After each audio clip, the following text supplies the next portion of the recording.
کون ہے جس سے گناہ نہیں ہوتا؟ کون؟ میں اسے انسان ماننے کے لیے تیار نہیں. یا تو وہ کوئی فرشتہ ہے یا نبی ہے.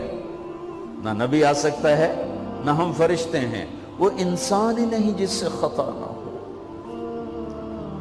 لہٰذا میں اپنے رب کی قدرت پہ قربان جاؤں, رحمت پہ قربان جاؤں کہ اس نے توبہ کے لیے نہ عمر کی قید نہ عدد کی قید. ابھی تو 60 سال کا ہو گیا ہے, 70 سال کا ہو گیا, اب تیری کوئی توبہ نہیں. آخری سانس میں آ جا, قبول ہے. ابھی تیری 100 دفعہ ٹوٹ چکی ہے توبہ, اب 101 دفعہ قبول نہیں, 1 کروڑ دفعہ توڑ کے آ جا, قبول ہے. کریم ذات سے واسطہ ہے. لیکن کریم ذات نے کچھ ضابطے بنائے ہیں, کچھ نظام بنائے ہیں. اس نے یزید اور حسین کو الگ کیا ہے. ایک سود خور بھی کہے اللہ غفور الرحیم ہے, راتوں کو شراب میں ٹن کہے اللہ پہ معاف کرے گا, راتوں کو مصلی پہ تڑپنے والا اور شراب پینے والا اللہ کا قانون ہے, اللہ کا نظام. ظلم و ستم کے پہاڑ ڈھانے والا اور مظلوم بن کے سسک کے زندگی گزارنے والا کیسے برابر ہو؟ آنکھ کا چھلکنا اور جام کا چھلکنا اللہ برابر کر دے, ایسی اندھیر نگری بھی تو کوئی نہیں ہے. ام نجعل المتقین کالفجار, کیا نیک اور بد میں برابر کر دوں گا؟ افنجعل المسلمین کالمجرمین ما لکم کیف تحکمون. اس لیے بھائی بہنوں, معاملہ بہت آسان ہے اگر توبہ ہو جائے, اور جب گناہ ہو پھر توبہ ہو جائے, جب گناہ ہو پھر توبہ ہو جائے تو معاملہ آسان ہے. مشکل کب ہے؟ جب آدمی اکڑ جائے, معاملہ خطرناک ہے. لیکن گناہ کے ساتھ توبہ ہو, آسانی, معافی ہے, کیونکہ وہ ہے ہی معافی کو پسند کرنے والا. لہذا بھائی بہنوں, توبہ کی عادت بناؤ. دیکھو, ایک معاملہ اللہ اور آپ کا, اس میں بڑی گنجائش ہے. ایک معاملہ بندوں اور آپ کا, وہ بڑا اوکھا ہے. اللہ کے واسطے کسی کے عیب نہ دیکھو, کسی کی پگڑی نہ اچھالو, کسی کو بے عزت نہ کرو, کسی کی کمیاں نہ پکڑو, کسی پہ تبصرے نہ کرو. یہ بہت خوفناک کیس ہے. نماز چھوٹ گئی, یہ اتنا خوفناک کیس نہیں ہے.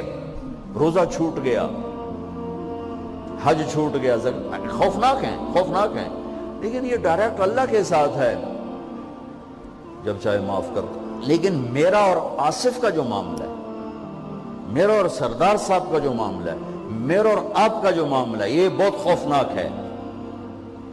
اس میں کسا ہوا قانون ہے, کسی کو حقیر نہ جانو. عیسیٰ علیہ السلام گزر رہے تھے اپنے ساتھیوں کا, ایک ڈاکو اوپر بیٹھا تھا پہاڑ پر, چوٹی پر. فلسطین میں چھوٹے چھوٹے پہاڑ ہیں, بڑے نہیں. تو اس کی نظر پڑی, نور نبوت دیکھا تو اس کو ندامت ہوئی. اس نے کہا یا لعنت ہے تیری زندگی, ساری زندگی ڈاکیاں گزارتی, چل توبہ کرتے سے نیک نبی دا ساتھ دے. انہوں نے کہا یا اللہ میری پچھلی معاف کر, میں آ گیا. نیچے اترا, ساتھ ہو لیا. عیسیٰ علیہ السلام کا ایک صحابی ساتھ جا رہا ہے. صحابی, ہر امت کا سب سے اعلیٰ شخص وہ ہوتا ہے جس نے نبی کا فیض پایا ہو. یہ ڈاکو, یہ صحابی. اس صحابی نے اس کو یوں دیکھا, نفرت سے, اچھا یہ کتوں آ گیا. ایک تکبر پیسے کا ہوتا ہے, ایک تکبر نیکی کا ہوتا ہے. یہ پردے والی عورتیں بے پرد عورت کو یوں دیکھتی ہیں, انہیں نہیں پتا کہ انہوں نے بے پردگی سے بھی بڑی تباہی پھیلا تھی. ایک پیسے کا تکبر ہے, ایک نیکی کا تکبر ہے. ہم دیندار لوگ ہیں, ہم پردہ دار خواتین ہیں, یہ بے غیرت بے حیا ہیں. اور میں نے تو ناچنے والیوں میں بھی اللہ کی محبت کو دیکھا. اب نسیم وکی کی والدہ فوت ہوگی, میں نے اس کا جنازہ پڑھا ہے, تو سارے اداکار اکٹھے تھے. میں نے تھوڑا سا اللہ کے نبی کا ذکر کیا. میں نے جتنا ان کو روتے دیکھا, میں نے آج تک کسی کو ایسا روتے نہیں دیکھا. ہر مومن کے دل میں ایمان ہے. ارے عرفات وہ میدان ہے جہاں میرا اللہ کہتا ہے اتنے گناہ لاؤ جتنے بارش کے قطرے, اور اتنے لاؤ جتنے ریت کے ذرے, اور اتنے لاؤ جتنے درختوں کے پتے, آ کے معافی مانگو, سب معاف کروں گا. لیکن میرے آج کا ماحول, آج کا دیندار, وہ کسی کو معاف کرنے کے لیے تیار نہیں ہے. ایک ہے میرا آپ کا معاملہ، بڑی احتیاط برتو، کسی کو حقیر نہ جانو، کسی کی کمی نہ دل میں لانا، کسی کے عیب نہ پکڑنا، کسی کی پگڑی نہ اچھالنا، ہر چیز منہ پہ مار دی جائے گی۔ یوسف بن حسین ایک بزرگ گزرے، بڑے خطیب تھے، محدث تھے، جب انتقال ہونے لگا تو کہنے لگے یا اللہ، ایک میرے پاس 2 نمبری ہے اور ایک میرے پاس 1 نمبری ہے۔ 2 نمبری تو یہ ہے کہ تیرے اور میرے درمیان جو تعلق تھا میں اسے کبھی ٹھیک نہ کر سکا، اور ایک تیرے اور میرے اور تیرے بندوں کے درمیان تعلق تھا، اس میں میں نے کبھی 2 نمبری نہیں کی، میں ہمیشہ 1 نمبر پہ رہا۔ یا اللہ، میری ایک دیانت ہے، ایک خیانت ہے، میری دیانت کے بدلے میری خیانت کو معاف کر دو۔ جب ان کا انتقال ہوا تو وہ خواب میں ملے ایک دوست کو، کہ آپ کے ساتھ کیا ہوا؟ کہ اللہ نے مجھ سے کھڑا کیا، کہا یوسف مرتے ہوئے کیا کہا تھا؟ کیا کہا تھا؟ دوہراؤ، کیا کہا؟ کہ یا اللہ، میں نے یہ کہا تھا کہ میرے رب، ایک خیانت ہے جو میرے اور تیرے درمیان رہی ہمیشہ، میں اسے ٹھیک نہ کر سکا۔ ایک دیانت ہے جو میرے اور تیرے بندوں کے درمیان رہی، میری دیانت کے بدلے میری خیانت کو معاف کر۔ تو کہا یوسف، بس تیری یہ بات ہمیں پسند آئی، جاؤ معاف کیا۔ میرے نبی نے بڑے عجیب واقعہ سنا ہے۔ ایک تو قیامت کے دن 2 آدمیوں کو کہے گا چلو جہنم کی طرف، تو ایک دوڑ لگا دے گا اور ایک چلتے چلتے پیچھے مڑ کے دیکھے، پھر آگے جائے گا، پھر دیکھے، تو اللہ دونوں کو واپس بلا لے گا۔ ہاں بھائی، تو نے دوڑ کیوں لگائی؟ آگے دیکھنے رہے ہو جہنم ہے؟ کہے گا یا اللہ، تیری نہ ماننے کی وجہ سے تو جہنم دیکھی، تو مجھے خیال ہے آج ہی تیری مان لوں، شاید تیری رحمت متوجہ ہو جائے۔ کہا اچھا بھائی، تو کیوں پیچھے مڑ مڑ کے دیکھ رہا تھا؟ کہ یا اللہ، تیرے بارے میں سنا تھا تو بڑا مہربان ہے، تو میں دیکھ رہا تھا کہ شاید تیری رحمت کہے گی آ جا۔ کوئی نہیں، آ جا۔ تو اللہ کہے گا چلو تھوڑی گالی میں نے بڑی چنگی لگی، جاؤ جنت میں چلے جاؤ۔ معاملہ تو ایسی کریم ذات سے، ایک آدمی کی ایک نیکی کم پڑ جائے گی، ایک تیری ایک نیکی اگر بڑھ گئی نا تو میں تمہیں جنت دے دوں گا۔ اب یوں ہے، کہے گا چلو یا اللہ میں لے آم نا، اللہ کہے گا جا کسی کو لے آ، میں تمہیں جنت دے دیں گا۔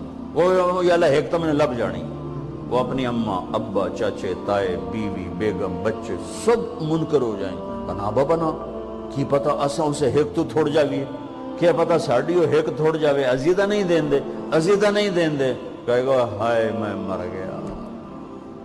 تو ایک آدمی اس کی ہائے سنے گا، وہ کیوں آئی؟ کہ ایک نیکی تو مار کھا گیا۔ کہے گا موجہ کر، تیرا کام بن گیا۔ کہے گا وہ کیسے؟ وہ کہے گا میرے کو ہے ہی ایک کو، تو لے جا، میرے کڑے کم تھی، تو لے جا، میرے کو ہوئے تامی آگے، نہ ہوئے تامی آگے، یا تو لے جا۔ وہ چھلانگے مارتا ہوا ہے گا یا اللہ میرا کم بن گیا۔ اور کیسے بن گیا؟ کہ وہ کہتا میں دیتا ہوں، کہ اس کو بلاؤ، اس کو بلایا جائے گا۔ ابھی تم اس کو نیکی دے رہے ہو؟ کہ جی دے رہا ہوں۔ کیوں دے رہے ہو؟ کہ یا اللہ میرے کسی کام کی، میرے لیے تو تیرا، میں ایک نیکی نال کیڑی جنت لے سکا۔ تو اللہ تعالیٰ فرمائیں گے اچھا آج مجھ سے بڑے سخی بننا چاہتے ہو؟ آج مجھ سے بڑا سخی کوئی نہیں ہے، چل تیری سخاوت پہ تو بھی جنت میں جائے، یہ بھی جنت۔ اس لحاظ سے معاملہ بہت آسان ہے، مشکل نہیں ہے۔ اگر ہم گناہ پر توبہ کر رہے ہیں تو معاملہ آسان ہے، گناہ کر کے ڈٹ جائیں پھر معاملہ خوفناک ہے۔ یہ نیکی کے تکبر میں یا گناہ پہ اڑ جانا یہ خوفناک چیز ہے۔ لیکن اگر ہم معافی مانگ رہے ہیں تو مسئلہ ہی کوئی، سب سے آسان کام ہے اللہ کو راضی کرنا، سب سے آسان کام۔ چونکہ اللہ اصل، اگر میں آصف صاحب کو معاف نہیں کرتا، کیوں کہ میرے دل پر اثر ہے، سردار صاحب مجھے معاف نہیں کر رہے، کیوں کہ میری زیادتی کا دل پر اثر ہے، اس لیے معاف کرنے میں آدمی دیر کرتا ہے۔ اللہ کیا کہتا ہے؟ تم سارے سجدے میں گر جاؤ، میرے اوپر کوئی اثر نہیں، تم سارے پتھر کے آگے گر جاؤ، میرے اوپر کوئی اثر نہیں، اثر سے پاک ہے۔ لہذا ادھر منہ سے نکلتا ہے یا اللہ معاف کر، اور ادھر سے جواب آتا ہے جاؤ معاف کر دیا. اتنا بھی نہیں کہتا اے دوبارہ تو نہیں کرو گے, دوبارہ تو نہیں کرو, اتنا بھی نہیں کہتا. اوے پھر کرو گے, جاؤ معاف کرو, جاؤ معاف. میرا بندہ میری بندی توبہ کا برتن توڑ دیا, آ جا جوڑ دیتا ہوں. پھر توڑ دیا, آ جا جوڑ دیتا ہوں. پھر توڑ دیا, آ جا جوڑ دیتا ہوں. 1,00,000 دفعہ توڑا, 1 کروڑ دفعہ توڑا, آ جا. کیسے جوڑتا ہوں, کیسے جوڑتا ہوں کہ یہ جو جوڑ ہیں نظر آئیں گے, لیکن میں جب تیری توبہ کا برتن جوڑوں گا تو کہیں جوڑ نظر نہیں آئے گا, لگے گا توبہ ٹوٹی ہی کوئی نہیں. یہ تیرے کرامن کاتبین کو بھی نظر نہیں آئے گا.